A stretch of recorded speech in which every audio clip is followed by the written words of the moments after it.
6 del 1 al 3, y dice así. Salió Israel con todo lo que tenía y vino a Berseba y ofreció sacrificios al Dios de su padre Isaac. Y habló Dios a Israel en visiones de noche y dijo, Jacob, Jacob. Y él respondió, heme aquí. Y dijo, yo soy Dios, el Dios de tu padre. No temas de descender a Egipto, porque ahí yo haré de ti una gran nación. Yo descenderé contigo a Egipto y yo también te haré volver. Y la mano de José cerrará tus ojos. Era del 1 al 3, pero lo leímos hasta el 4. Está bien, ahora vamos a ir al libro de Nehemías.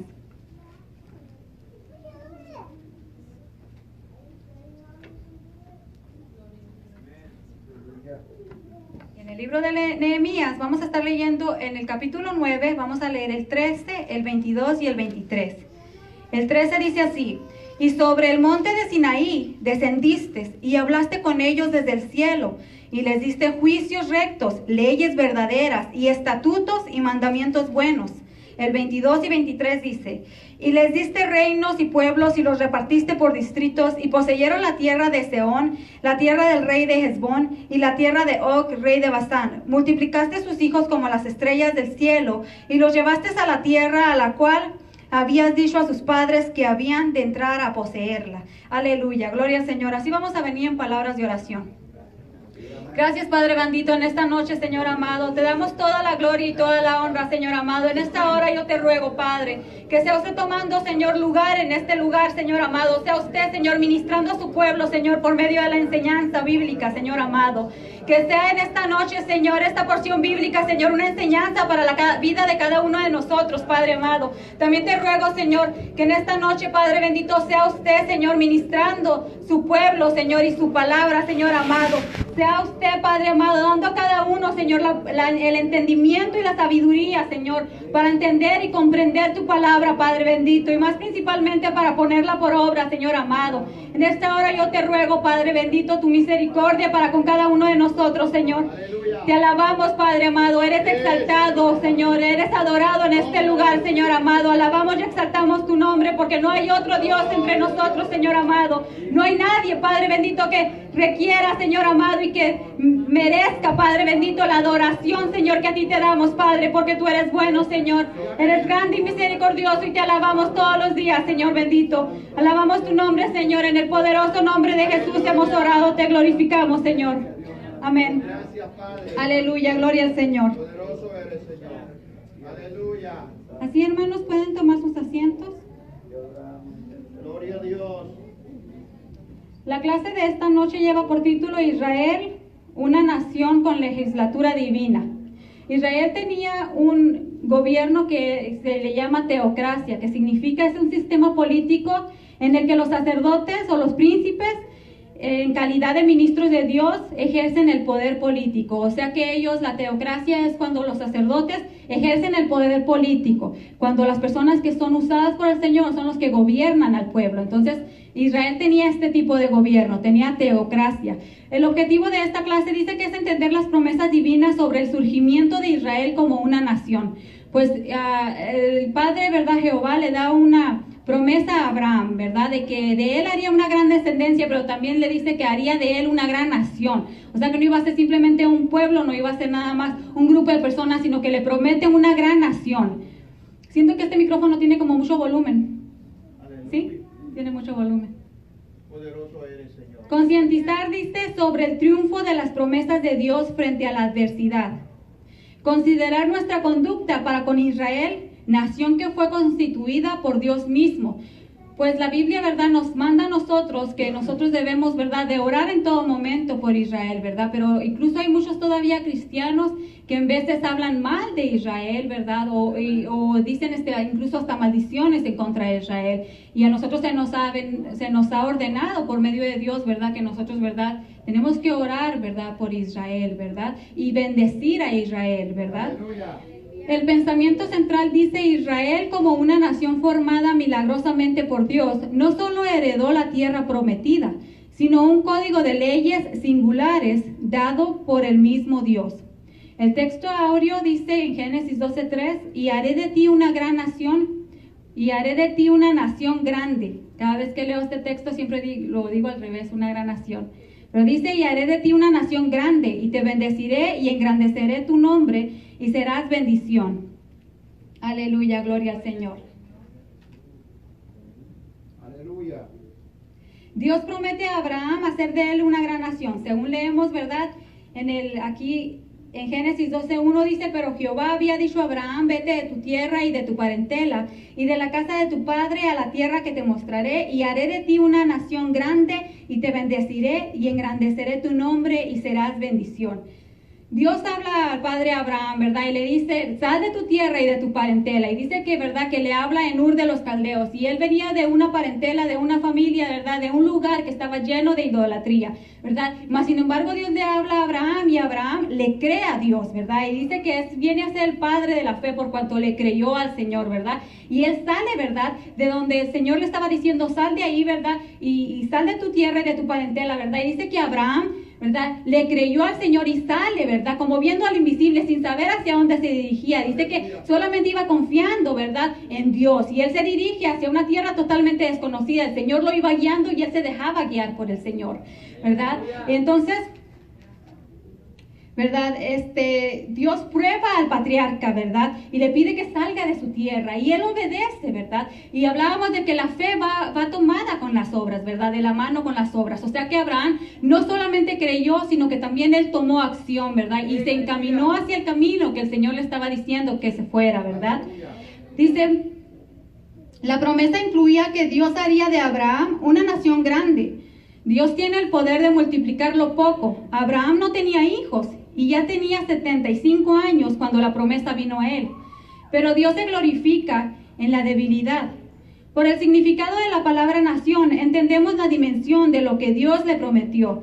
Dios haría de Abraham un conjunto grande de personas que pertenecerían a un mismo origen étnico y que compartirían lazos históricos, la misma cultura, la misma fe, que hablarían el mismo idioma y que habitarían en la misma tierra. El Señor le promete a Abraham, ¿verdad? Un hijo también, ¿verdad? Más adelante, ¿verdad? Y le dice que le daría descendencia, pero resulta que, ¿verdad? Todos sabemos la historia, que, ¿verdad? La esposa de Abraham, Sara, ¿verdad? Era estéril, ¿verdad? Y no podía concebir, ¿verdad? Mas, sin embargo, Abraham le cree al Señor, ¿verdad? Y dice que por el hecho de haberle creído a Dios, ¿verdad? Esto le fue contado por justicia. O sea que Abraham encontró la justificación incluso antes de la ley. Aún ahí todavía no existía la ley, y a Abraham, ¿verdad? Le fue contado por justicia. O sea que él fue justificado sin la ley. O la justificación no viene a partir de la ley, sino de creer y obedecer a Dios. Entonces Abraham dice que le fue contado por justicia desde el momento en que le creyó al Señor, ¿verdad?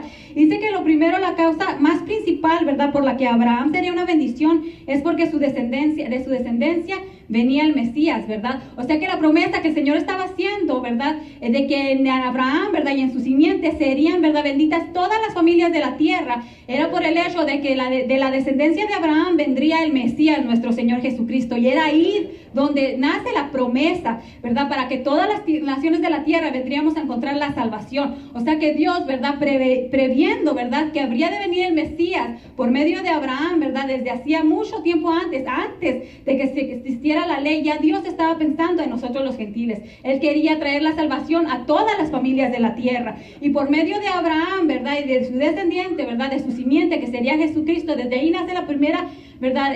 Profecía mesiánica, la primera profecía acerca del Mesías. Aleluya. Dice las bendiciones y las maldiciones relacionadas al trato con la nación de Israel. Leemos en el 12:3, ahí en Génesis 12:3 dice: bendeciré a los que te bendijeren, y a los que te maldijeren maldeciré, y serán benditas en ti todas las familias de la tierra. ¿Verdad? En el versículo 3 podemos ver nosotros, ¿verdad? Que Dios le advierte a Abraham, ¿verdad? Que por ser el padre de una nación tan singular, le asegurarían dos tipos de reacciones, ¿verdad? Primero, algunos le bendecirían, y segundo, otros le maldecirían. Y hasta la fecha de hoy, ¿verdad? Todavía hay muchas naciones que están en contra de Israel y que todavía aún están maldiciendo muchos pueblos al pueblo de Israel, ¿verdad? Pero también hay muchos otros pueblos, ¿verdad? Que le bendicen, y aquellos que le bendicen, ¿verdad? Pueden ver, ¿verdad? La mano de Dios en sus vidas, pero aquellos que le maldicen, ¿verdad? También pueden ver la ira de Dios reflejada también, ¿verdad? Dice, primero, a ninguna otra nación Dios le ha bendecido con tal promesa. A ninguna otra nación Dios le bendijo con una promesa tal de que A los que te bendijeren, yo los bendeciré, y a los que te maldijeren, yo los maldeciré. A ninguna otra nación Dios le dio esta promesa. Esta promesa fue dada solamente para Abraham.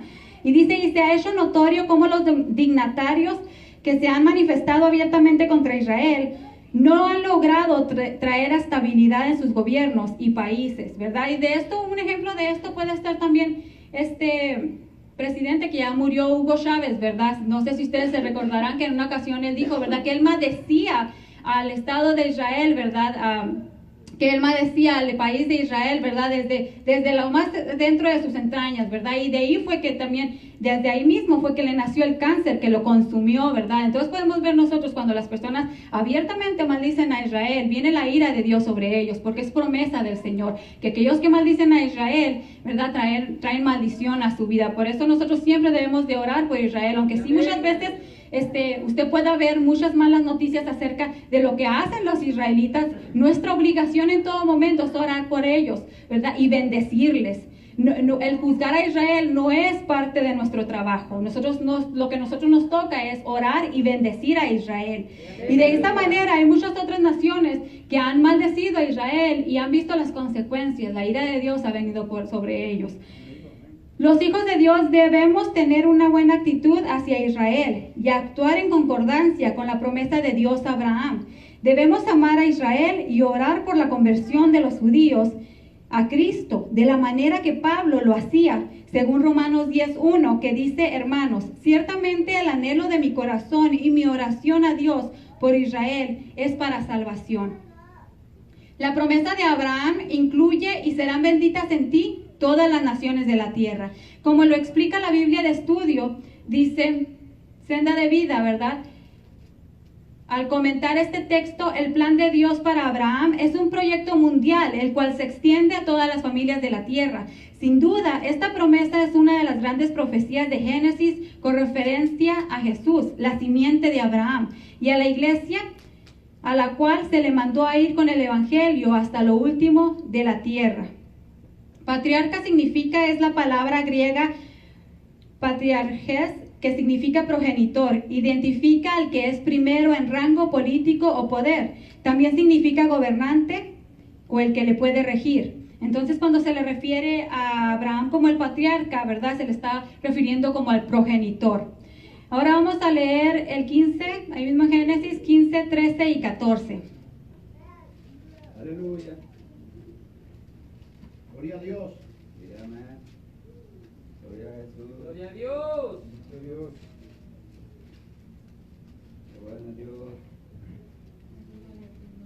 Gloria a Dios. Y dice así, el 13 y el 14. Entonces Jehová dijo a Abraham, ten por cierto que tu descendencia morará en tierra ajena y será esclava allí, y será oprimida 400 años, mas también a la nación a la cual servirán juzgaré yo, y después de esto saldrán con gran riqueza. Desde mucho tiempo antes, ¿verdad?, el Señor estaba previendo lo que habría de suceder, ¿verdad? Sabemos nosotros que Abraham, ¿verdad?, engendra a Isaac. Isaac tiene, ¿verdad?, de hijo a Jacob. Y Jacob tiene a los 12 patriarcas, ¿verdad? Entre ellos estaba José. Aleluya. Conocemos nosotros que los otros 11 patriarcas, ¿verdad?, se envidian en contra de José, ¿verdad? Y entonces lo venden como esclavo, ¿verdad? Y las personas que lo compran lo llevan a Egipto, ¿verdad? Y entonces en Egipto él es comprado por Potifar, ¿verdad? Un gobernante, ¿verdad?, de la guardia, un comandante de la guardia de Faraón, ¿verdad? Y en casa de Potifar, ¿verdad? Conocemos la historia todos de José, ¿verdad? Que en casa de Potifar, la mujer de Potifar, ¿verdad?, lo seduce, ¿verdad? Y le dice, duerme conmigo, pero José, ¿verdad?, por amor a Dios y por lealtad, ¿verdad?, a Potifar, ¿verdad?, dice que él sale huyendo, ¿verdad? Pero la mujer de Potifar se queda con la ropa de José y entonces lo acusa, ¿verdad? Y sabemos la historia, ¿verdad?, que José es, ¿verdad?, llevado, ¿verdad?, a la cárcel, y ahí, ¿verdad?, hay dos personajes, ¿verdad? Ahí está el copero, está el panadero, ¿verdad?, que tienen cada uno un sueño respectivamente, ¿verdad? Y el panadero, ¿verdad?, le cuenta el sueño, el copero también. Entonces José les da, ¿verdad?, interpretación a los dos sueños, ¿verdad? Y los dos salen reales, ¿verdad? El panadero es colgado a los 3 días y el copero, ¿verdad?, se le restituye su trabajo. Entonces José le dice, acuérdate de mí cuando estés delante de Faraón, ¿verdad? Pero el copero se va y se le restituye su trabajo y se olvida de José. Pero algún tiempo después, ¿verdad?, el faraón tiene también dos sueños, ¿verdad? En una misma noche, ¿verdad? Y entonces se levanta, ¿verdad? Angustiado y pide que alguien le dé interpretación a los sueños que ha tenido. Entonces manda a traer a todos los magos de Egipto y nadie podía darle, ¿verdad? Interpretación a los sueños. Pero entonces el copero se recuerda, ¿verdad? De José. Y lo mandan traer, ¿verdad? Porque le dice a Faraón acerca de José y lo mandan traer. Y entonces José, ¿verdad? Interpreta el sueño de Faraón, ¿verdad? Y le dice, bueno, las 7 vacas, ¿verdad? Son 7 años. Las 7 espigas son 7 años, ¿verdad? Las vacas flacas y las espigas, ¿verdad? Que están secándose son 7 años. Bueno, las 7 vacas, ¿verdad? Engordadas y bonitas, ¿verdad? Son 7 años de abundancia. Y las 7 vacas flacas son 7 años de escasez, ¿verdad? Que vendrían. Entonces le da la interpretación y no solo eso, sino que también le dice qué es lo que debería de hacer, ¿verdad? Le dice, bueno, yo creo que tú deberías de levantar un hombre, ¿verdad? Que sea lleno de sabiduría para que gobierne todo Egipto y durante los años de abundancia, ¿verdad? Se recaude todo lo que se puede, se guarde para que eso se tenga, ¿verdad? Para cuando venga la escasez, ¿verdad? Y entonces Faraón dice, ¿quién mejor que tú, ¿verdad? Que estás lleno de sabiduría y que el Espíritu del Señor está contigo. Entonces a José lo hacen gobernador de Egipto, ¿verdad? Pero ¿qué sucede, verdad? Que entonces conocemos la historia, ¿verdad? Que José, ¿verdad? Gobierna todo bien, todo pasa muy bien, vienen los años de escasez después, ¿verdad? 2 años habían pasado de escasez y entonces bajan los hermanos de José, ¿verdad? A agarrar suministros, a pedir comprar suministros a Egipto, ¿verdad? Y entonces José no les revela que es él, ¿verdad? Pero les dice, ¿verdad? Que cree que son espías. Entonces José, ¿verdad? Les dice, quiero que se vayan y me traigan a su hermano más pequeño, ¿verdad? Para probarme que no son espías, pero de todas maneras les da algunos suministros para que lleven. Y ya después cuando vienen con el más pequeño, él se les revela, le dice que es él, ¿verdad? Entonces todavía quedaban 5 años de escasez. Pero entonces, ¿verdad? Mandan a traer, José manda a traer a su padre, Jacob, ¿verdad? Manda a traer a Jacob y entonces es cuando llegamos aquí a la parte que leíamos, ¿verdad? Donde Jacob dice que tiene como un poco de angustia de bajar a Egipto, ¿verdad? ¿Por qué? Porque él conocía la promesa dada a su padre Abraham, ¿verdad? Al abuelo, ¿verdad? Abraham, ¿verdad? Y entonces, ¿qué sucede?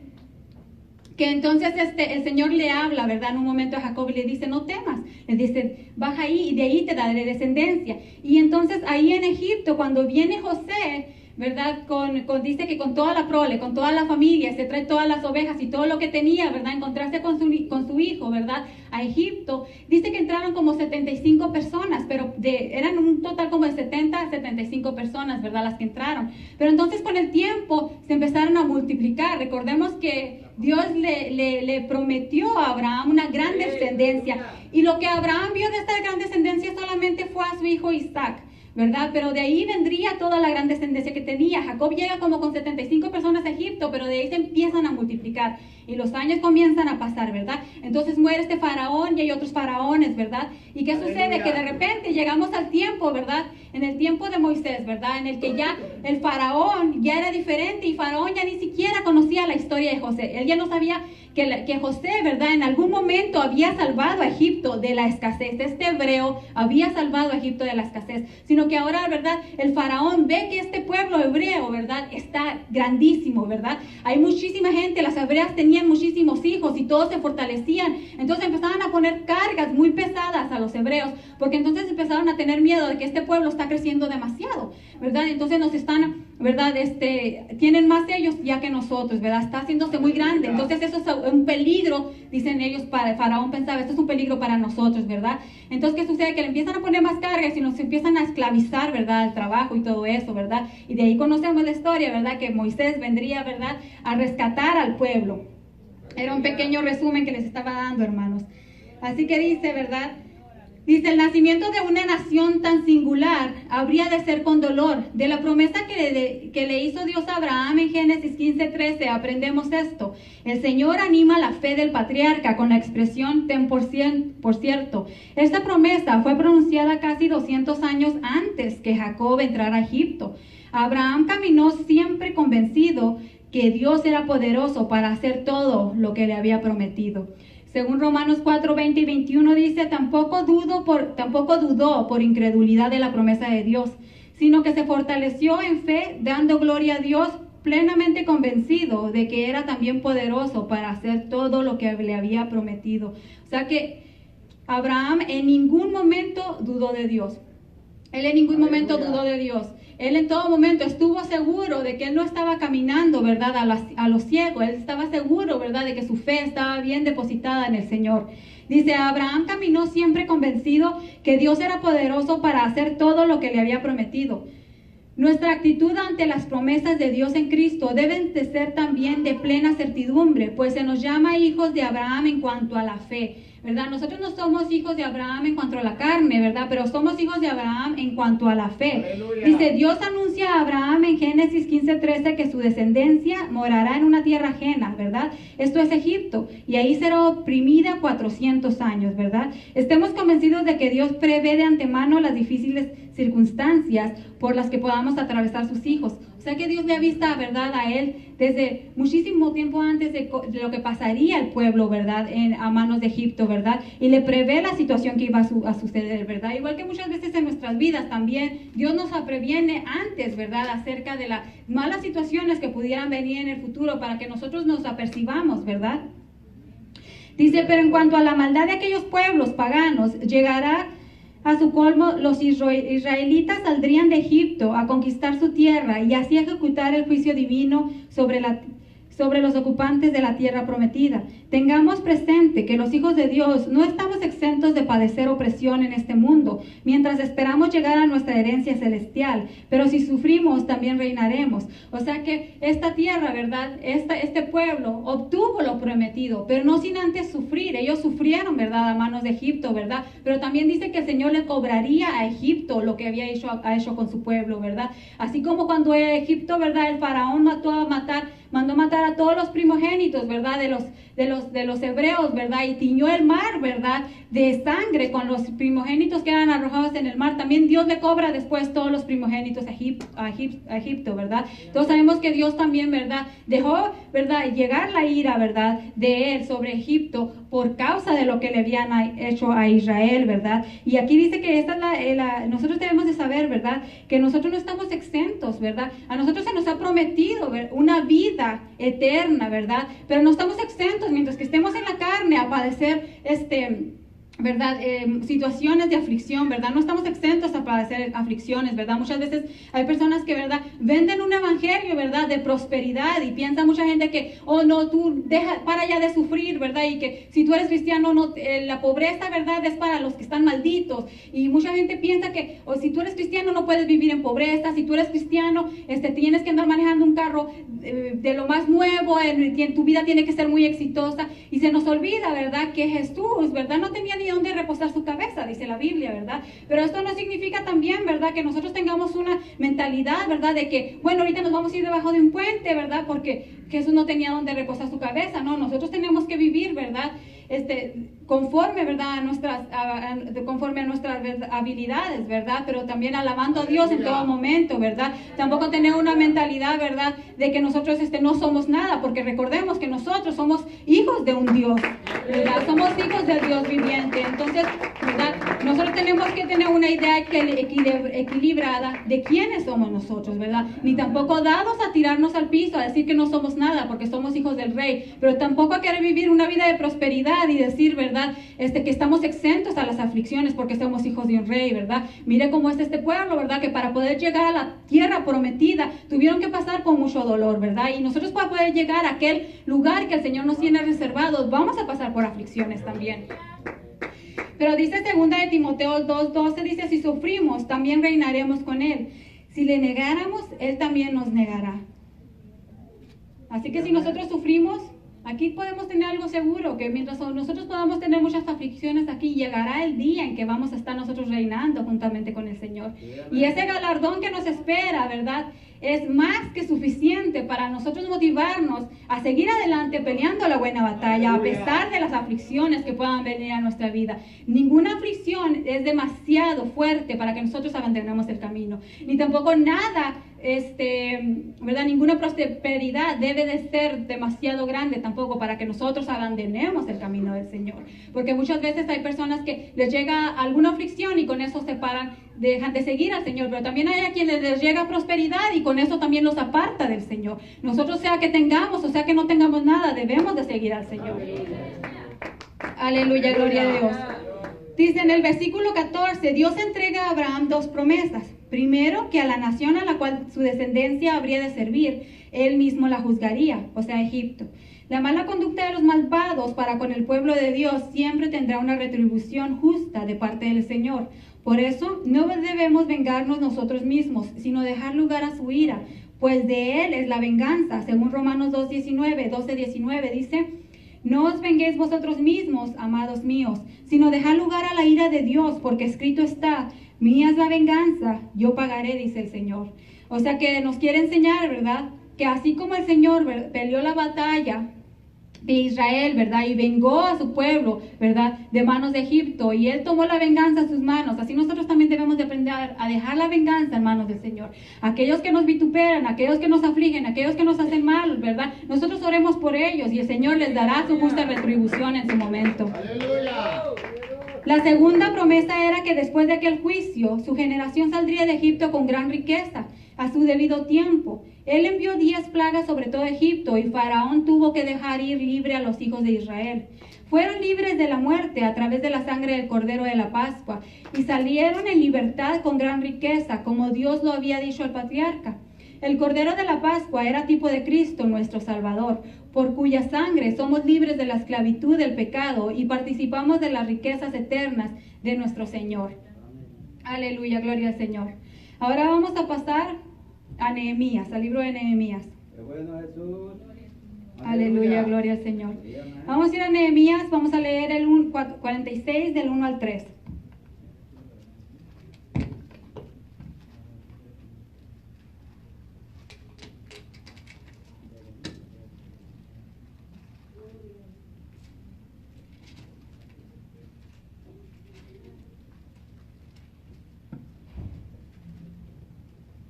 Aleluya. Qué bueno, Dios.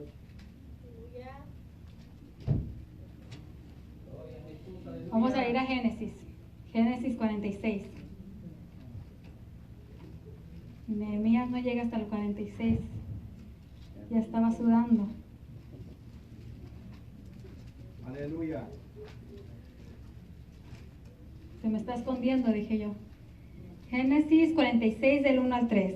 Dice, y salió Israel con todo lo que tenía y vino a Beerseba y ofreció sacrificios al Dios de su padre Isaac. Y habló Dios a Israel en visión de noche y dijo, Jacob, Jacob. Y él respondió, heme aquí. Y dijo, yo soy Dios, el Dios de tu padre. No temas de descender a Egipto, porque ahí yo haré de ti una gran nación.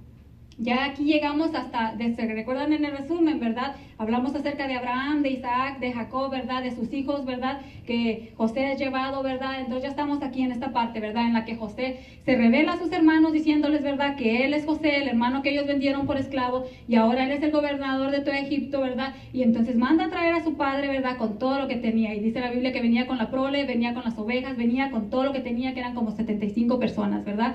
Entonces vienen en camino, pero Jacob, ¿verdad? Empieza a sentir como un temor, ¿verdad? Porque se estaba alejando de la tierra que les había prometido el Señor al ir a Egipto, ¿verdad? Entonces el Señor le dice, no temas, le dice, ¿verdad? Dice, Dios ratifica a Jacob las promesas que le hizo a su abuelo Abraham. Cuando Jacob llegó a Beerseba, ofreció sacrificio a Dios y en la tranquilidad de la noche Dios le habló en visión. Las palabras que le dijo le recordaron que él es el Dios de su padre Isaac, el padre de Jacob. Era un testimonio de la fidelidad de Dios, pues había nacido milagrosamente por una promesa cumplida a Dios a Abraham. Al decirle que él era el Dios de su padre y que ahora de él haría en Egipto una gran nación, Dios le quería recordar a Jacob que él es un Dios de generaciones.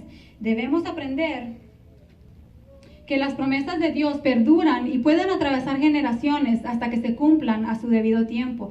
Hay muchas promesas que el Señor nos ha hecho quizás a nosotros, que quizás nosotros no las vamos a mirar, ¿verdad? A Abraham, el Señor le promete, ¿verdad? Una gran nación, y todo lo que Abraham vio fue a su hijo Isaac. Esa fue toda la gran generación que él vio, toda la gran descendencia que él vio, ¿verdad? Él no vio todo lo que, y todavía Jacob, ¿verdad? No vio tampoco, ¿verdad? Toda la gran descendencia, porque él entró con 75 75 personas, ¿verdad? A Egipto, pero murió también, ¿verdad? Y el Señor le dijo, José te cerrará los ojos, ¿verdad? O sea, diciéndole, ¿verdad? Que después de morir, ¿verdad? Su hijo le iba a cerrar los ojos, ¿verdad?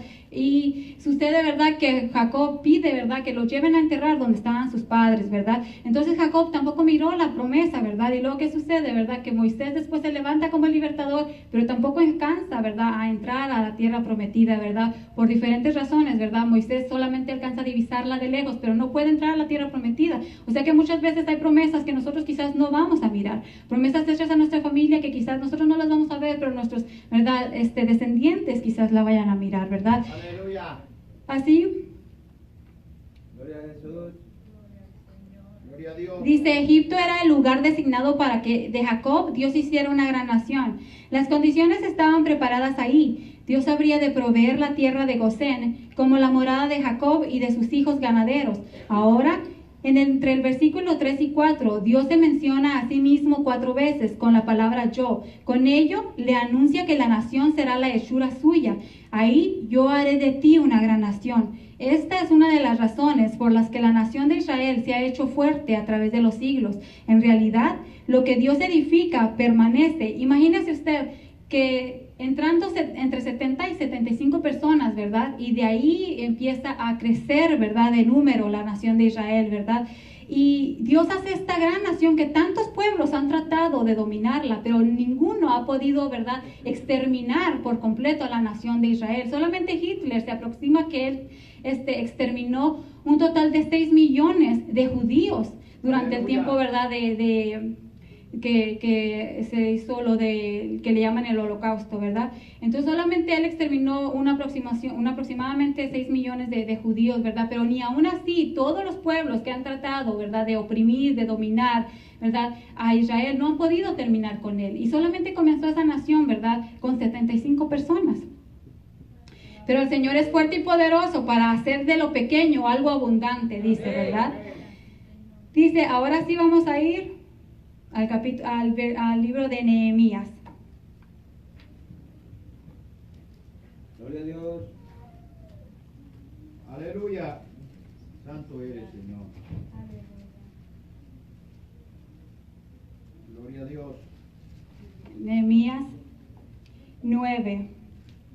Vamos a leer el 13 y el 14. Dice, y sobre el monte de Sinaí descendiste y hablaste como ellos desde el cielo, y les diste juicios rectos, leyes verdaderas y estatutos y mandamientos buenos, y les ordenaste el día de reposo santo para ti, y por mano de Moisés tu siervo les prescribiste mandamientos, estatutos y la ley. En el capítulo 9 de Nehemías, un grupo de levitas oró en la congregación después de mencionar los hechos gloriosos de Dios en el universo y con su pueblo hasta la liberación de la esclavitud en Egipto.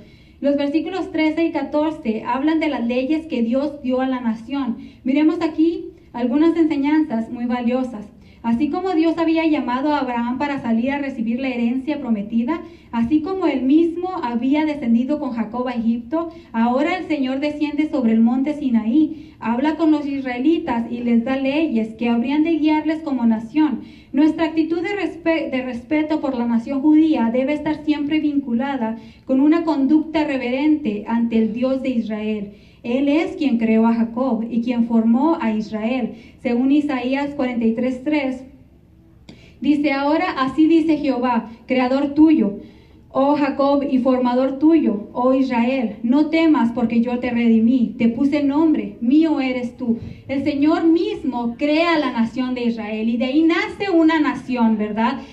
Los pueblos pueden crear naciones, ¿verdad? Así como cuando se conquistó supuestamente esta tierra, ¿verdad? Y se hizo los Estados Unidos, ¿verdad? Y se creó esta nación a mano de hombres, ¿verdad? Pero Israel no lo crearon los hombres. A Israel, la nación la crea el Señor. Y es por eso que no la han podido destruir, ¿verdad? Y dice, ¿verdad? Que aquí en Nehemías, ¿verdad? Los levitas comienzan a orar, ¿verdad? Y comienzan a dar también un resumen acerca de todo lo sucedido, de las grandes maravillas del Señor, ¿verdad? De la travesía del pueblo por Egipto, ¿verdad? De la travesía también por el desierto, ¿verdad? Y luego también hablan acerca de cómo Dios, ¿verdad?, ha hecho, ¿verdad?, de Israel una nación, ¿verdad? Y dice, El código de leyes para la nación estaba compuesto por juicios, leyes, estatutos y mandamientos. En la calificación de ellos se resalta que eran rectos, verdaderos y buenos respectivamente. Así que el código revelaba el carácter justo, verdadero y benevolente de Dios. La nación judía estaría ordenada por una legislatura singular. Uno de los propósitos de la ley era hacerle saber a Israel que ellos tenían un Dios santo y la conducta de ellos debía modularse de acuerdo a este carácter santo de Dios.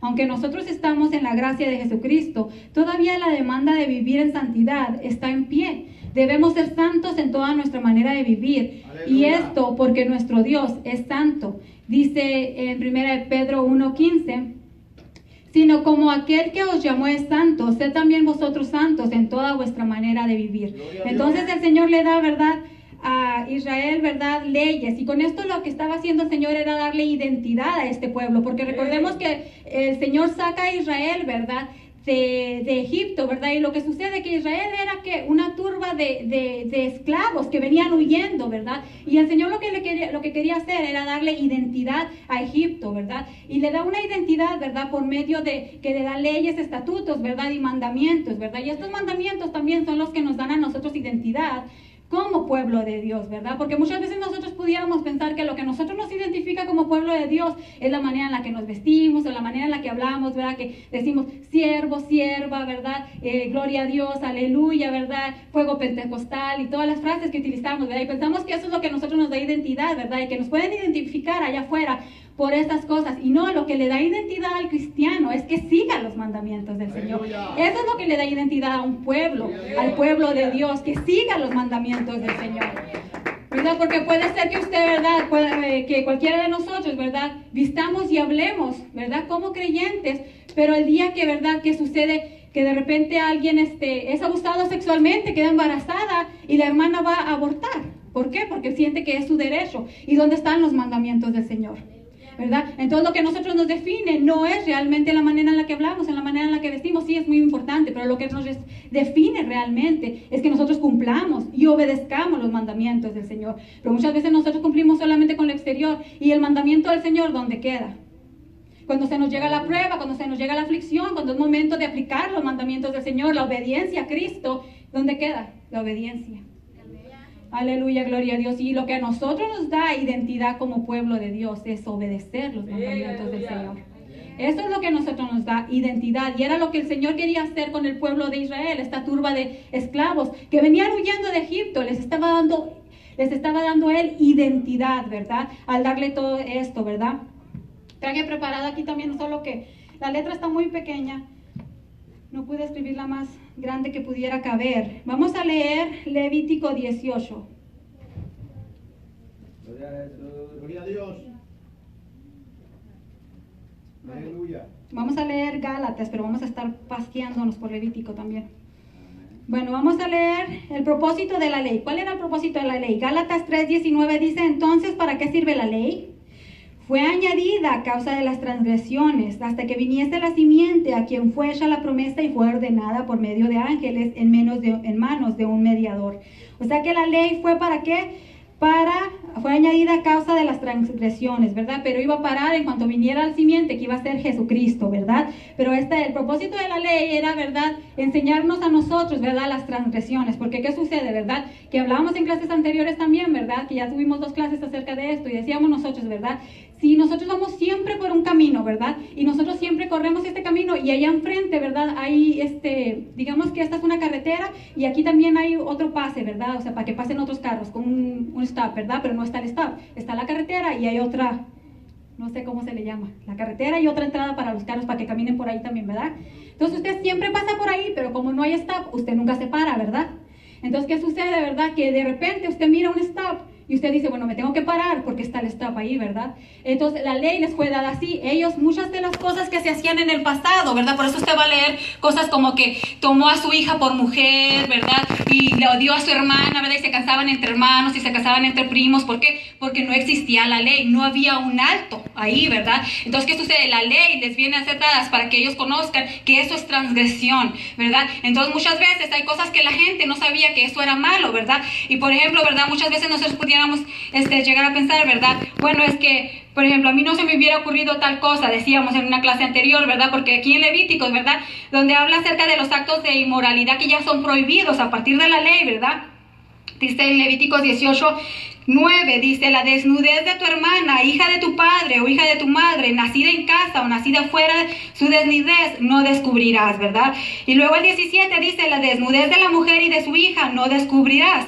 Dice, no tomarás, el 18, mujer juntamente con su hermana para hacerla su rival. O sea que un hombre ya no podía tomar por mujer a su mujer y a la hermana de ella, ¿verdad? Todos nosotros pudiéramos pensar, bueno, es que a mí nunca se me hubiera ocurrido tal cosa, ¿verdad? No, pero a usted no, pero hay muchos otros que sí son bien vivos y se les hubiera ocurrido, ¿verdad? Tal cosa, que hubiera querido tener por mujer a la mujer y a su hermana, o a la mamá y a la hija, ¿verdad? Entonces, pero como no había un stop ahí no había un alto, ¿verdad? Entonces sucedían este tipo de cosas, ¿verdad? Pero ¿qué sucede? La ley viene a ser dada, ¿verdad? Para que ellos pudieran ver que esto era una transgresión. Y a partir de ahora ya no se puede hacer, ¿verdad?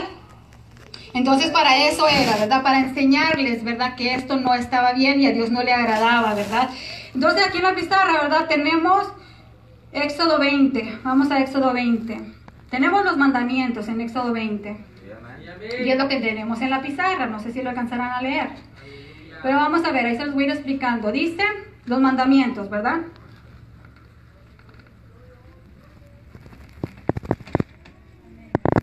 Muy bien, el Señor, ¿verdad? Le habla a Moisés, ¿verdad?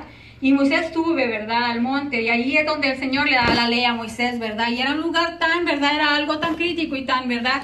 Tan santo, ¿verdad? Que ni siquiera ninguna otra persona, ningún animal podían subir por el monte, ¿verdad? Y dice, el que traspasara los límites expuestos por el Señor, ¿verdad? Tenía que ser muerto, pero tenían que matarlo con flechazos, ¿verdad? Porque tampoco podía ir otro correr detrás de él, porque el que tocara los límites caía muerto, ¿verdad? Entonces dice los 10 mandamientos, dice, habló Dios todas estas palabras diciendo, yo soy Jehová tu Dios que te saqué de la tierra de Egipto, de casa de servidumbre. Y empezamos, dice, no tendrás dioses ajenos delante de mí. No te harás imagen ni ninguna semejanza de lo que esté arriba en el cielo, ni abajo en la tierra, ni en las aguas debajo de la tierra. Entonces, número 1 tenemos, no tendrás dioses delante de mí, ¿verdad? Dioses ajenos delante de mí. Número 2, no te harás imagen, ¿verdad? Y dice aquí de nada, dice, no te harás imagen ni ninguna semejanza de lo que esté arriba en el cielo, ni abajo de la tierra, ni en las aguas, ni debajo de la tierra. Dice, no te inclinarás a ellas, ni las honrarás, porque yo soy Jehová tu Dios fuerte, celoso, que visito la maldad de los padres sobre los hijos hasta la 3ª y 4ª generación de los que me aborrecen, y hago misericordia a millares, a los que me aman y guardan mis mandamientos, ¿verdad? Y luego sigue, no tomarás el nombre de Jehová de Dios, tu Dios en vano, que es el número 3, ¿verdad? Decimos, ¿qué es tomar el nombre de Jehová en vano? Pues es pronunciarlo de un modo insincero o irreflexivo, ¿verdad? O es hacer una falsa promesa utilizando el nombre del Señor, como, sí, préstame los $100, yo te lo juro por el Señor que yo te los voy a pagar, ¿verdad? Es tomar el nombre del Señor en vano, no se debe de hacer, ¿verdad? Y dice que nosotros, o también es como cuando es muy famoso, ¿verdad? Que hoy en día dicen malas palabras y utilizan en medio de todo el palabrerío que utilizan el nombre del Señor, ¿verdad? Eso están infringiendo el tercer mandamiento, que es no tomarás el nombre de Jehová tu Dios en vano, ¿verdad? Eso es, así que los jovencitos tengan mucho cuidado cuando hablen, porque muchas veces los jovencitos quieren hacérselos muy cool en frente de sus amigos, ¿verdad? Muchas veces, y toman el nombre del Señor en vano sin saber que todo esto trae repercusión de maldición en sus vidas también. Continuamos, dice, no tomarás el nombre de Jehová tu Dios en vano, porque no dará por inocente Jehová al que tomare su nombre en vano. Dice, acuérdate del día de reposo para santificarlo. El 4, ¿verdad? Acuérdate del día de reposo para santificarlo. Seguimos. 6 días trabajarás, todavía hablando del día de reposo, y harás toda tu obra, mas el 7º día es reposo para Jehová tu Dios. No hagas en él obra alguna, ni tú, ni tu hijo, ni tu hija, ni tu siervo, ni tu criada, ni tu bestia, ni tu extranjero que está dentro de tus puertas, porque en 6 días hizo Jehová los cielos y la tierra, el mar y todas las cosas que en ellos hay. Y reposó en el 7º día. Por tanto, Jehová bendijo el día del reposo y lo santificó. Dice, yo sé que en esto les está causando ya dudas, pero ahorita vamos a hablar del día de reposo también. Dice, honra a tu padre y a tu madre, es el quinto, para que tus días se alarguen en la tierra que Jehová tu Dios te da. Y luego Efesios 6:2 dice, ¿verdad? Honra a tu padre y a tu madre, ¿verdad? Que es el primer mandamiento con promesa. O sea que aquí hay una promesa, ¿verdad? Dice, honra a tu padre y a tu madre para que tus días se alarguen en la tierra que Jehová tu Dios te da. O sea que aquel que honra a su padre y a su madre, Dios le promete larga vida. Dice, no matarás, el 6. No cometerás adulterio, 7. El 8, no hurtarás, que es lo mismo no robar, ¿verdad? Y luego seguimos con no codiciarás la casa de tu prójimo, no codiciarás la mujer de tu prójimo. Me salté por aquí uno. No matarás. No como, ajá, sí, ese me faltó. No hurtarás, aquí nos quedamos, y luego seguía este y luego me salté. No hablarás contra tu prójimo falso testimonio, es el 9, y luego el 10 dice, no codiciarás la casa de tu prójimo, no codiciarás la mujer de tu prójimo, ni su siervo, ni su criada, ni su buey, ni su asno, ni cosa alguna de tu prójimo. Dice, no codiciarás nada de tu prójimo. Y en estos tiempos ni a tu prójimo puedes codiciar, ¿verdad? Porque ya como están las cosas, ¿verdad? No puedes codiciar a su mujer, ni tampoco puedes codiciar al prójimo, ¿verdad? Entonces aquí el 10, no puedes codiciar nada de tu prójimo, ¿verdad? Entonces, ¿qué sucede, verdad? Que muchos de nosotros nos criamos en el catolicismo. No sé cuántos de ustedes se criaron en el catolicismo. ¿Cuántos hay aquí? ¿Algunos? Nada más yo y el hermano, bueno, pues somos bastantes, ¿verdad?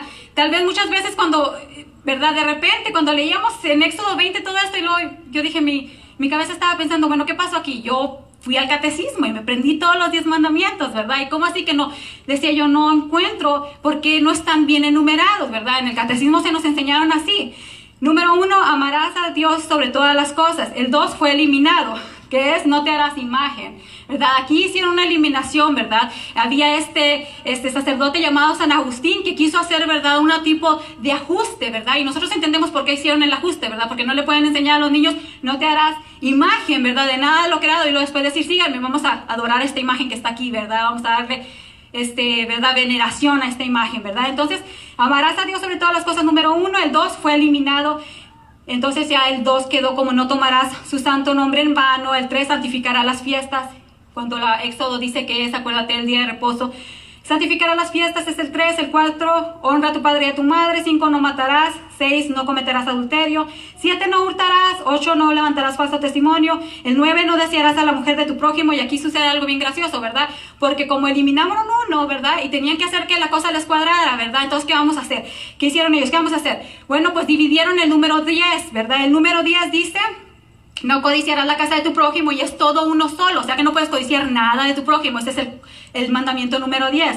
No codiciarás la casa de tu prójimo, no codiciarás su mujer, ni su siervo, ni su criada, ni su buey, ni cosa alguna de él, ¿verdad? Pero ¿qué sucede? Ellos dijeron, bueno, vamos a poner aquí, no desearás la mujer de tu prójimo, lo cortan, y ahora el número 10, no codiciarás los bienes ajenos, ¿verdad? Y hicieron un ajuste para que les cuadrara el asunto, y les cuadró el asunto, ¿verdad?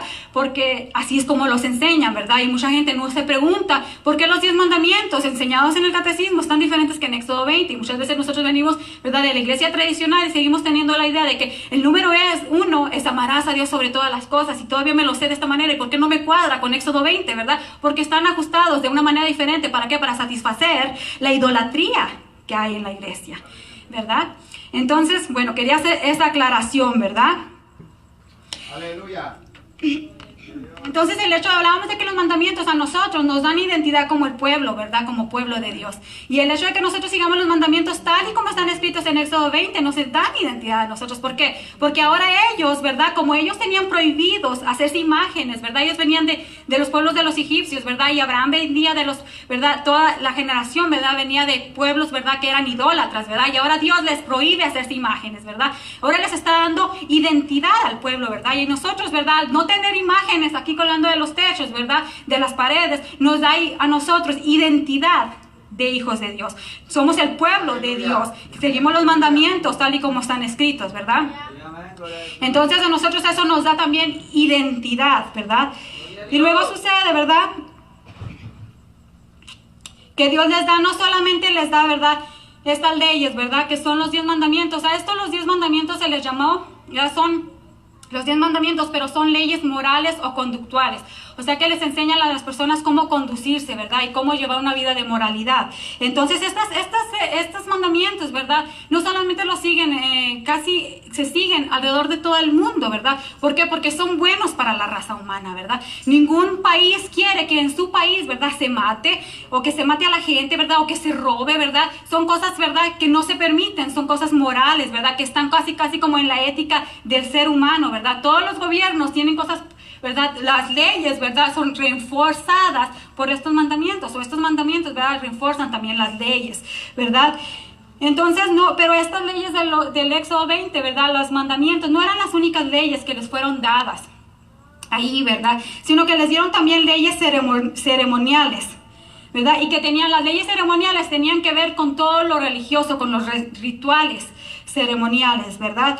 Por ejemplo, Levítico 5:15 dice: cuando alguna persona cometiere falta y pecare por yerro en las cosas santas de Jehová, y traerá por su culpa a Jehová un carnero sin defecto, de los rebaños conforme a su estimación, en ciclos de plata, del ciclo del santuario en ofrenda por el pecado.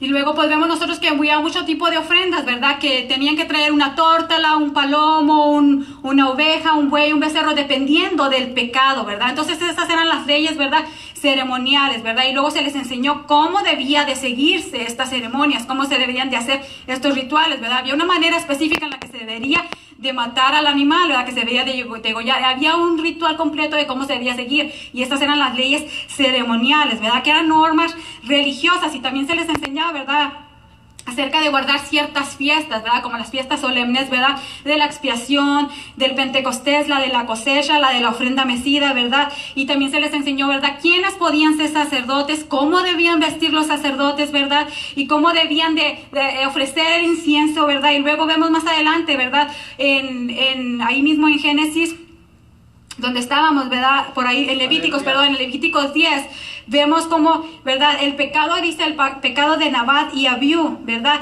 que ellos, ¿verdad?, ofrecieron incienso, ¿verdad?, al Señor, pero dice que ofrecieron fuego extraño, no siguieron el ritual como debían, ¿verdad? Y ¿qué sucede, verdad?, que ahí les explotó todo, ¿verdad?, y fueron calcinados, ¿verdad? El Señor los mata ahí mismo, ¿verdad?, porque no hicieron lo que debían de, como se debía de hacer, porque para empezar la ofrenda, ¿verdad?, debería de ser presentada solamente por el sumo sacerdote. Ellos eran los hijos de Aarón, ¿verdad? Y entonces podemos ver nosotros que el Señor tomaba en gran, era muy estricto cuando se era en cuanto a la ley, ¿verdad?, que les había dado. Debía de seguirse al pie de la letra. Y luego también les dio, entonces ya vimos nosotros que les dio las leyes morales o conductuales, que son los 10 mandamientos, y luego les dio las leyes también ceremoniales, ¿verdad? Pero también les dio las leyes civiles o sociales, ¿verdad? Y vamos a ver algunas de ellas en Éxodo 21. Aleluya. Algunas de las leyes civiles o sociales, voy a leer algunas. En el 21:2 dice: si comprares siervo hebreo, 6 años servirá, mas el séptimo saldrá libre. O sea que si compraban un siervo, un esclavo que fuera hebreo, no lo podían tener de por vida. Lo podían tener de esclavo por 6 años, al séptimo año lo tenían que dejar ir. Dice, también el 12 dice: el que hiriere a alguno haciéndole así morir, él morirá. Era la ley, ¿verdad?, del talión, que le dicen, ¿verdad?, que era diente por diente, ojo por ojo, ¿verdad? Entonces, si tú hirieras a alguien que le hicieras morir, ¿verdad?, también tenías que morir, te daban la pena de muerte, ¿verdad? Más el que pretendía herirlo, más el que no pretendía herirlo, mire qué interesante, sino que Dios lo puso en sus manos, entonces yo te señalaré el lugar que debía de huir, ¿verdad? O sea que si por algún motivo, ¿verdad?, se hacía un conflicto y usted no tenía la intención de matarlo, pero por cosas del conflicto lo asesinaba usted a la persona, pero nunca fue su intención, o sea que no había ¿verdad?, maldad en su corazón, no estaba premeditado, entonces el Señor le permitía huir a un lugar, ¿verdad?, se le perdonaba, ¿verdad? Pero dice: pero si alguno se ensoberbeciere contra su prójimo y lo matare con alevosía, de mi altar lo quitarás para que muera. O sea que si lo hacía premeditadamente, tenía que morir.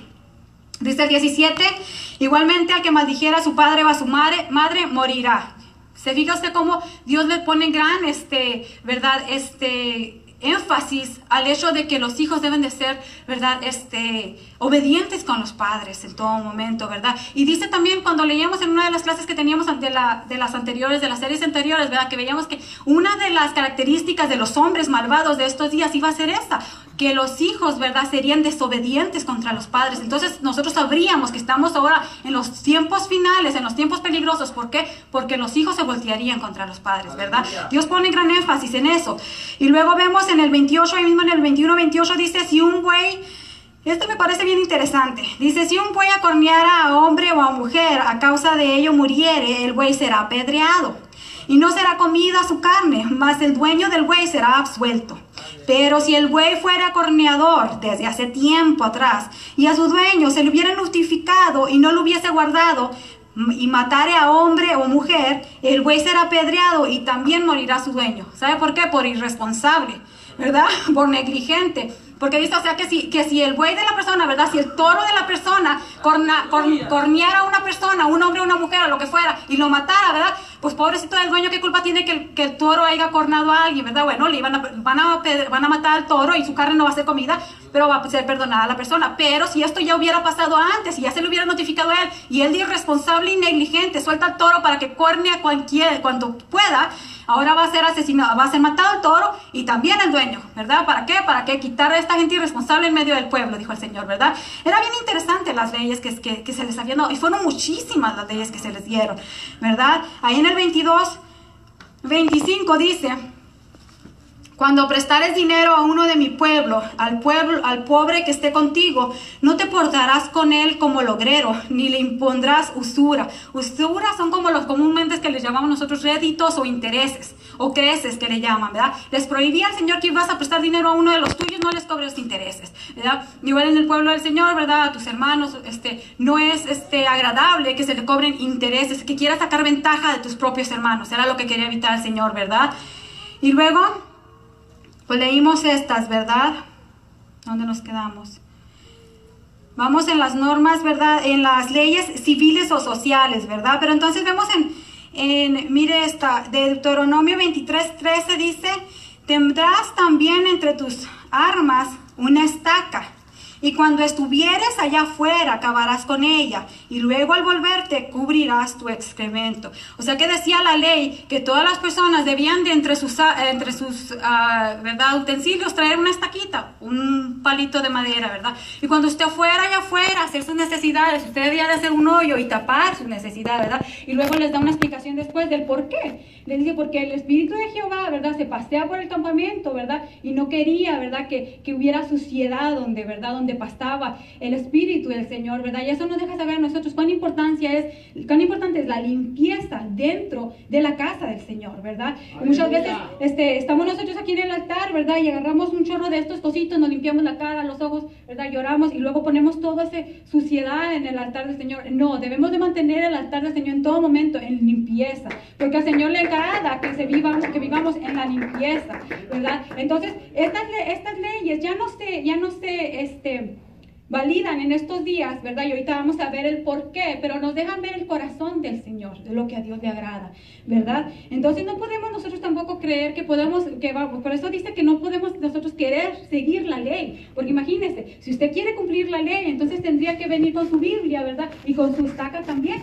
Lo mismo que usar los baños normales, nuevos, que tenemos hoy, ¿verdad? En día. Si usted quisiera seguir la ley al pie de la letra, entonces no debería de usar los baños que tenemos hoy en día. Todas las comodidades que tenemos no podría usarlas. Tendría que andar con su estaca en su mano, buscando el llano, ¿verdad? Entonces sabemos que las leyes ya no se aplican. Algunas de las leyes vamos a ver ahorita por qué no se aplican para ahorita ya, ¿verdad? Aleluya, gloria a Dios. Entonces vemos que las leyes morales o conductuales fueron los 10 mandamientos. Las leyes ceremoniales, las vemos que son las normas que vimos, las podemos encontrar en Levítico, y las leyes civiles por lo regular están todas entre Números y Deuteronomio. Ahí las puede encontrar si usted las quiere leer. Algunas le enseñan a uno bastante también, porque si usted las lee va a saber que no puede andar rochado con los demás. Incluso hay uno por ahí que dice que no quiere el Señor que andes de chismoso entre el pueblo. También por ahí lo encontré, nomás que no podía traerlas todas, pero hay muchas bien interesantes, ¿verdad? Que nos muestra a nosotros el corazón de Dios para con su pueblo, de cómo quiere que nos rijamos nosotros, ¿verdad? Entonces, ¿hasta cuándo Israel guardó todas las leyes, ¿verdad? Las leyes civiles. hasta que estuvieron bajo otros imperios, ¿verdad? Las leyes civiles, acordémonos que son las que están entre Números y Deuteronomios, que fueron las que estábamos leyendo ahorita, las que nos estaban pareciendo bien interesantes, ¿verdad? Esas se guardaron nada más hasta que Israel estuvo bajo el imperio, ¿verdad? Bajo el mandato de otros imperios. O sea que cuando Israel fue cautivado durante el segundo exilio, ¿verdad? Que es llevado por Nabucodonosor, ¿verdad? Ya ellos no pueden regirse por sus propias leyes hebreas, porque ahora tienen que regirse por las leyes del imperio o del pueblo de la que ellos están sometidos. Y un ejemplo de esto es que en Levítico 24:14 dice: saca al blasfemo fuera del campamento, y todos los que le oyeron pongan sus manos sobre la cabeza de él y apedréelo toda la congregación. Esa era la ley, que si alguien blasfemaba, tenían que sacarlo fuera. Y bueno, ¿quién dijo que blasfemó? Hermano Tony y hermano Michael. Bueno, ahora van a ir a poner sus manos sobre su cabeza y después de eso lo vamos a apedrear entre todos, ¿verdad? Esa era la ley, ¿verdad? No queremos vivir nosotros bajo la ley, porque era difícil, hermano. Tanto para el que pecaba como para la congregación, tendríamos que apedrearlos, ¿verdad? Entonces, y bueno, ya estas épocas tendríamos que terminar apedreándonos los unos a los otros, ¿verdad? Entonces, por eso sucede que, ¿verdad? Que Jesús vino a cumplir la ley, ¿verdad? Entonces, pero sucede, ¿verdad? Que eso es lo que dice Levítico 24:14, ¿verdad? Pero entonces, ¿verdad? Vemos nosotros un incidente que sucede en Juan 2:19, donde Jesús, ¿verdad? Está hablando con los fariseos, ¿verdad? Y luego Jesús les dice, ¿verdad? Respondiendo Jesús les dijo: destruid este templo y en 3 días lo levantaré. Pero Jesús estaba hablando del templo que era Él, de su cuerpo, porque en 3 días Él resucitó, ¿verdad? Pero los fariseos pensaron que Jesús les quería tumbar el templo, ¿verdad? ¿Y qué sucede? Que lo acusan de blasfemo, ¿verdad? Y todavía más adelante, ¿verdad? Nosotros vemos en Mateo 26:61 que dice, que dijeron, que dijo en el 65, dijo el sumo sacerdote: ha blasfemado, ¿verdad? Cuando Jesús traen 2 testigos falsos, ¿verdad? Para acusar a Jesús, ¿verdad? Y no llaman de qué acusarle. Pero entonces uno de ellos dice que Jesús había blasfemado, diciendo, ¿verdad? El incidente que ya comentamos, ¿verdad? Pero eso sucede en Mateo, ¿verdad? Y entonces, ¿por qué? Entonces, si Jesús blasfemó, ¿verdad?, en contra del templo, en el momento que Jesús dijo destruir el templo, ¿verdad? Y yo lo levantaré de nuevo, y el fariseo dijo que había blasfemado en contra del Señor, ¿verdad? Con decir eso, ¿por qué ellos no agarraron las piedras y lo apedrearon en ese momento? ¿Por qué? Porque no podían, porque estaban bajo el mandato de un imperio, del imperio romano. Entonces tendrían que traer, por eso después traen a Jesús delante de Poncio Pilato, ¿verdad? ¿Para qué? Para que Poncio Pilato, ¿verdad? Ejerciera la ley, ¿verdad? Que era gobernado por Roma, gobernara con su ley a los hebreos. Ellos no podían ejercer su propia ley. Entonces las leyes civiles, ¿verdad?, dejaron de existir en el momento en el que los hebreos, en el que Israel, ¿verdad?, es sometido por otros pueblos. Ahora ellos tenían que sujetarse a las leyes del pueblo del que estaban siendo dominados, ¿verdad? Ya no podían ejercer sus propias leyes, ¿verdad? ¿Me explico? ¿Se entiende? Aleluya. Aleluya, gloria al Señor. Entonces ahí es cuando las leyes civiles, ¿verdad?, dejan de tener acción, ¿verdad? Pero eso no significa, ¿verdad?, que a Dios de ahora le agrade, ¿verdad? Significa que ya no podían apedrearlos porque tenían que someterse a la ley que existía, ¿verdad? Entonces, ¿verdad?, sobre ellos primaban las leyes del imperio que los gobernaba, ¿verdad? Y fueron los babilónicos, los medos, los persas, los griegos, los romanos. Estuvieron bajo muchos dominios de muchos imperios, ¿verdad? Y ellos tenían que acatar las leyes, ¿verdad? Ya no podían apedrear como la ley hebrea les enseñó. Ya ellos tenían que acatar las leyes, ¿verdad? Entonces, ¿verdad?, las leyes civiles dejaron de aplicarse, ¿verdad? Porque Israel estaba bajo el dominio de otros imperios, ¿verdad? Y ya no tenían autonomía, ya ellos no eran autónomos. Cuando ellos eran autónomos, ellos podían ejercer sus leyes hebreas. Pero en el momento en el que ellos perdieron su autonomía, ahora ya tenían que regirse por las leyes del imperio en el que estaban bajo del cual estaban, ¿verdad?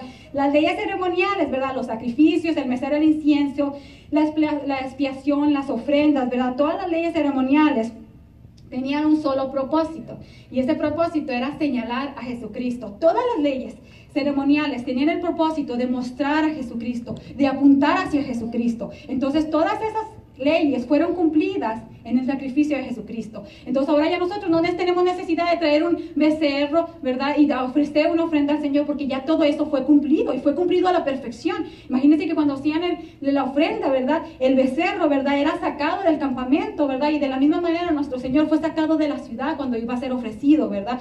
Todo se cumplió al pie de la letra, todo. Entonces todas las leyes ceremoniales ya no son aplicables para nosotros. El de guardar las fiestas, todas las fiestas solemnes, la de la cosecha. Para empezar, nosotros, ¿cómo podríamos nosotros festejar una fiesta de la cosecha así? Aquí, yo no sé cuántos de mis hermanos tienen labores aquí.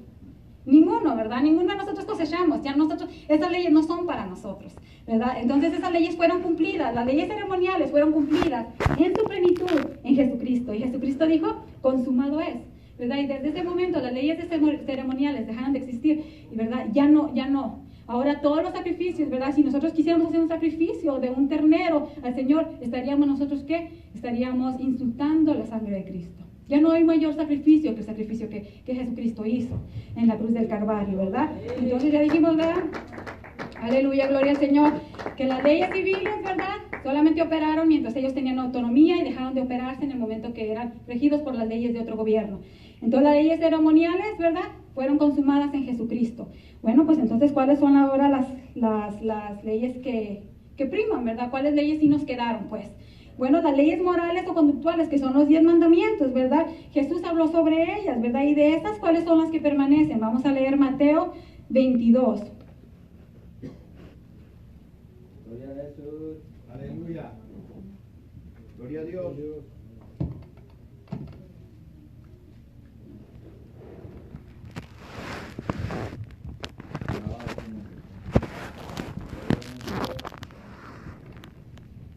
Mateo 22, del 35 al 40, dice así.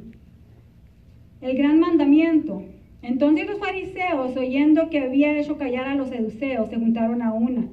Y uno de ellos, intérprete de la ley, preguntó por tentarle, diciendo, Maestro, ¿cuál es el gran mandamiento en la ley? Jesús le dijo, amarás al Señor tu Dios con todo tu corazón y con toda tu alma y con toda tu mente. Este es el primer y grande mandamiento. Y el segundo es semejante. Amarás a tu prójimo como a ti mismo. De estos dos mandamientos depende toda la ley y los profetas. Dice aquí claramente, ¿verdad?, que este hombre se acerca a Jesús, ¿verdad? Este fariseo, ¿verdad? Se acerca a Jesús, ¿verdad? ¿Para qué? Para tentarle. Ellos siempre tenían preguntas malintencionadas, siempre querían tentarle con algo, ¿verdad? Y se acerca a preguntarle, ¿verdad? ¿Cuál es de los mandamientos? Es el gran mandamiento, ¿verdad? Porque si Jesús decía, bueno, ¿verdad? No tendrás dioses ajenos de mí, ¿verdad? Delante de mí, diría él, bueno, ¿y los otros qué? ¿Los otros 9 no son importantes? O si, ¿verdad? Entonces podemos matar, con que no tengamos, ¿verdad?, dioses ajenos, entonces podemos matar, podemos robar, ¿verdad? Querían tentarle con esto. Pero Jesús en su gran sabiduría, ¿verdad?, reduce todos los mandamientos en 2. Le dice, amarás al Señor tu Dios sobre todas las cosas, ¿verdad? Y, ¿verdad?, y a tu prójimo como a ti mismo. Bueno, pero antes de pasar a eso, vamos a hablar de qué pasa entonces con este. ¿Qué pasó aquí? Todos estos todavía siguen rigiendo, pero acuérdate del día del reposo, dice aquí, ¿verdad?, que es el número 4. Acuérdate del día de reposo. ¿Por qué nosotros no guardamos el día de reposo? ¿Verdad? Incluso Jesús, ¿verdad? Recordemos nosotros que Jesús, Aleluya. ¿verdad? En Mateo 12, 9 al 12 dice, pasando de ahí entró en la sinagoga donde había un hombre que tenía una mano paralizada. Como buscaban un motivo para acusarle a Jesús, le preguntaron, ¿está permitido sanar en sábado? Él les contestó, si alguno de ustedes tiene una oveja y en sábado se le cae en un hoyo, ¿no la agarra y la saca? Cuanto más vale un hombre que una oveja. Por lo tanto, está permitido hacer el bien en sábado, ¿verdad? Jesús les dice, ¿verdad? Ellos le tientan, ¿verdad?, con esto, ¿verdad? Jesús hace un milagro, ¿verdad?, en el día del reposo, ¿verdad? Y se les tenía prohibido hacer cualquier cosa en el día del reposo, ¿verdad? ¿Qué sucede? Jesús viene, ¿verdad?, y hace una obra, ¿verdad?, en el día del reposo. Y ellos le tientan, ¿verdad? Pero dice en el versículo 14 de Nehemías 9, nos enseña que Dios dijo a los israelitas, Dios dio a los israelitas la ordenanza del día del reposo, el cual debían considerar como un día santo para Dios. Habría juicio divino si se hacía cualquier obra en él. Los creyentes en Cristo sabemos que las leyes en cuanto a días de fiestas, luna nueva y días de reposo eran sombra de lo que había de venir, según Colosenses 2, 16 y 17, que dice: por tanto, nadie os juzgue en comida o en bebida o en cuanto a días de fiesta, luna nueva o días de reposo, todo lo cual era sombra de lo que había de venir. Pero el cuerpo es de Cristo, ¿verdad? Todo el día del reposo, ¿verdad? Todas las fiestas, ¿verdad? Porque el día del reposo era dedicado para las fiestas solemnes, ¿verdad? Y todas las leyes ceremoniales dijimos que fueron consumadas, ¿verdad? En Jesucristo, ¿verdad? Durante el sacrificio de Jesucristo fueron consumadas, ¿verdad? Entonces eran una sombra de lo que había de venir. El día de reposo también apuntaba hacia el Mesías, hacia Jesús. Pero ahora para nosotros, nuestro reposo es Jesús.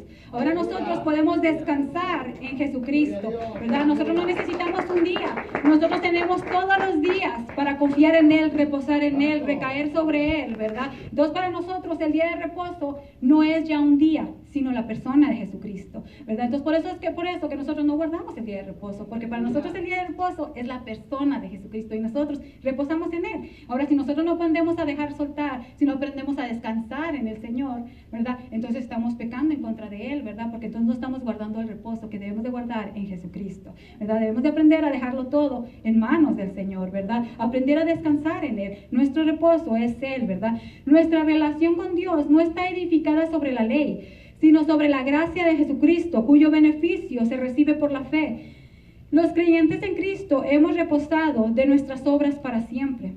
Para la entrega de la ley, Dios usó a Moisés, pero para el nuevo pacto, Dios constituyó a su Hijo como mediador. Hebreos, ¿verdad? Según 8, 5 y 6 nos enseña eso. Pero entonces, ¿qué pasó, verdad? Le preguntan a Jesús, ¿verdad? Ya sabemos lo que pasó con el día de reposo. Pero luego le preguntan a Jesús, ¿verdad? ¿Cuál es el mayor y grande mandamiento, verdad? Y Él les dice, ¿verdad? Simple, le dice, ¿verdad? Amarás a Dios sobre todas las cosas, ¿verdad? Entonces, ¿verdad? Lo resume, porque entonces todos estos, ¿verdad? Si usted ama a Dios, ¿verdad? Usted no va a tener dioses ajenos, ¿verdad? Si usted ama a Dios sobre todas las cosas, usted no se va a hacer imagen, ¿verdad? Entonces, si usted ama a Dios sobre todas las cosas, usted no va a tomar el nombre de Jehová en vano, ¿verdad? Entonces, este es, ¿verdad?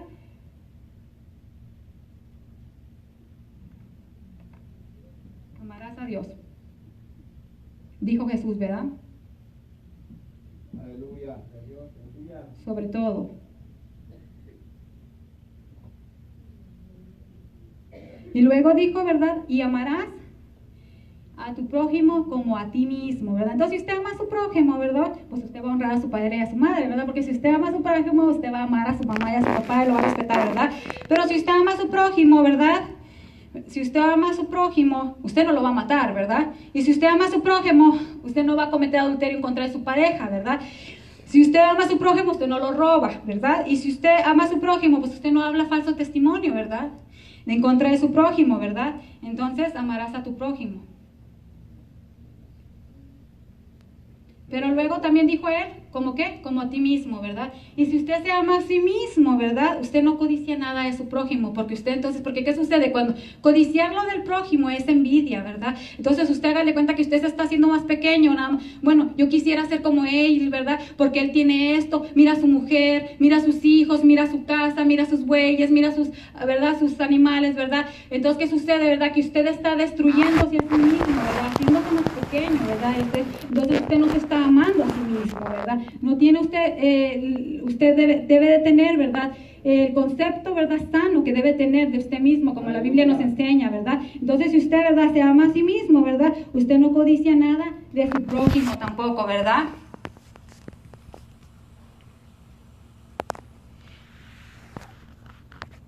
Entonces, ¿qué sucede, verdad? Que Jesús no es que nos haya dado, que haya cambiado los mandamientos y que haya dicho, bueno, voy a dar nuevos mandamientos. No, Él solamente los estaba resumiendo, ¿verdad? Estaba haciendo un ajuste, ¿verdad? Y entonces, cuando el fariseo trata de, ¿verdad? De tentar a Jesús con esta pregunta, ¿verdad? Y Jesús le responde con esto, ¿verdad? Jesús cubre ahí todito los mandamientos, ¿verdad? No había manera de que le dijeran, bueno, entonces podemos matar y podemos hacer lo otro, no, porque ahí estaba todo cubierto. Jesús le iba a decir a él, no, si le dijera, bueno, entonces sí puedo matar, no, porque si tú amas a tu prójimo no lo vas a matar, ¿verdad? Y si tú amas a tu prójimo, pues no le vas a robar tampoco, ¿verdad? Entonces resume ahí, ¿verdad? Todos los mandamientos, ¿verdad? Aleluya, gloria al Señor. Aleluya. Entonces, entendemos nosotros, ¿verdad?, que las leyes civiles, ¿verdad?, eran para Israel y dejaron de aplicarse, ¿por qué? Por falta de autonomía. Las ceremoniales fueron cumplidas en Jesucristo y las leyes morales o conductuales, que son los 10 mandamientos, sabemos que el único que dejó, ¿verdad?, es también parte de la ley ceremonial que es cumplida en Jesucristo, ¿verdad? Entonces, se cumple en Jesucristo, nuestro reposo de Jesús, y entonces ahora tenemos esos dos, miren. Es más fácil ahora, ¿verdad? Porque en lugar de pensar que tenemos 9 mandamientos, ahora nada más podemos pensar, ¿verdad?, que tenemos que 2, ¿verdad? Amar a nuestro Dios y amar a nuestro prójimo como a nosotros mismos, ¿verdad? Entonces el Señor vino a hacernos la carga aún mucho más pequeña, ¿verdad? Lo ha reducido solamente a 2, ¿verdad? Aleluya, gloria a Dios. ¿Hasta aquí tiene alguien alguna pregunta? ¿Algún comentario? ¿Está bien? Aleluya, gloria a Dios. Así dice el 9 de Nehemías 9, 22 y 23. Vamos a volver a Nehemías. El 22 y el 23 dice: y les diste reinos y pueblos y los repartiste por distritos, y poseyeron la tierra de Sehón, la tierra del rey de Hesbón y la tierra de Og, del rey de Basán.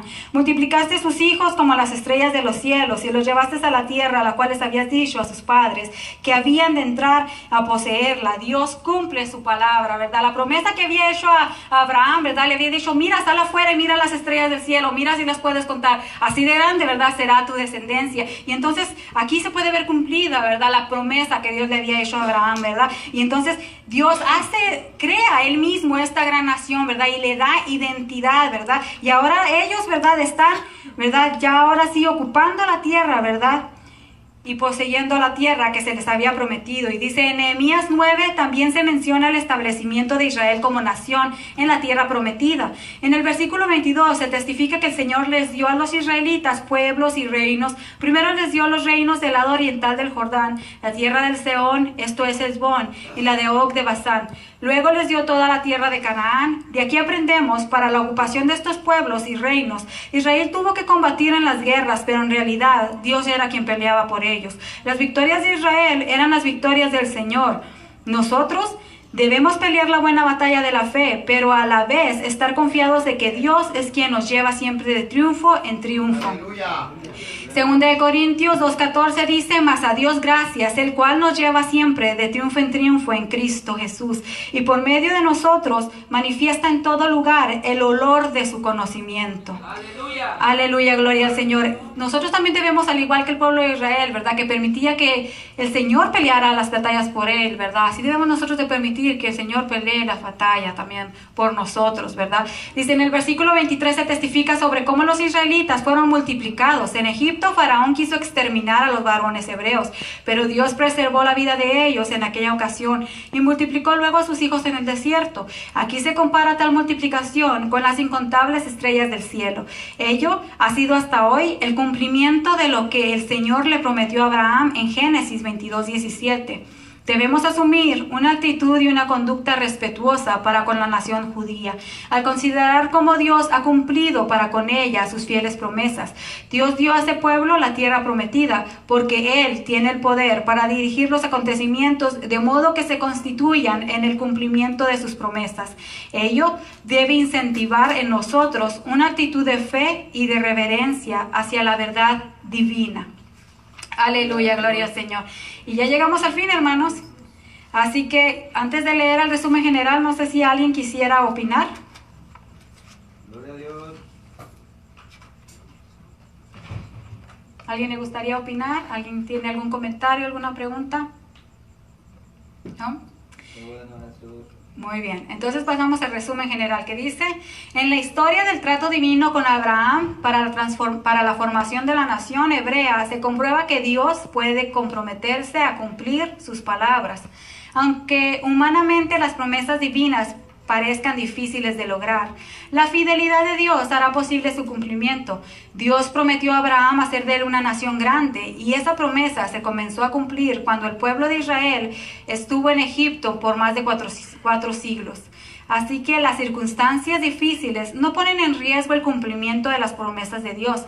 Por el contrario, cuando el pueblo de Israel fue afligido en aquella tierra ajena, ese mismo contexto sirvió para que se convirtiera en una gran nación.